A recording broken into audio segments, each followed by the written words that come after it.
Hey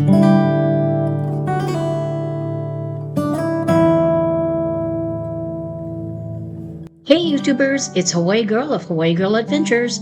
We spent the morning flying my drone at the Cornelia Fort Airpark in Nashville, Tennessee.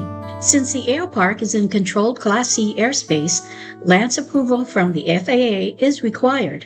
Cornelia Fort was an aviation pioneer and became Nashville's first female flight instructor. He was also the first U.S. pilot to encounter Japanese attackers at Pearl Harbor while training a student pilot. She joined the Women's Auxiliary Ferrying Squadron and died in a mid-air collision, becoming the first female pilot to die in the line of duty in American history. The Airpark was built in 1945 near her family farm. In 2011, the city of Nashville acquired the park and bought it under the auspices of East Nashville's Shelby Park. The park has a kid-friendly play area and is used for biking, running, and walking, as well as occasional special events and environmental programs. It also contains wetlands for bird habitats and amphibians.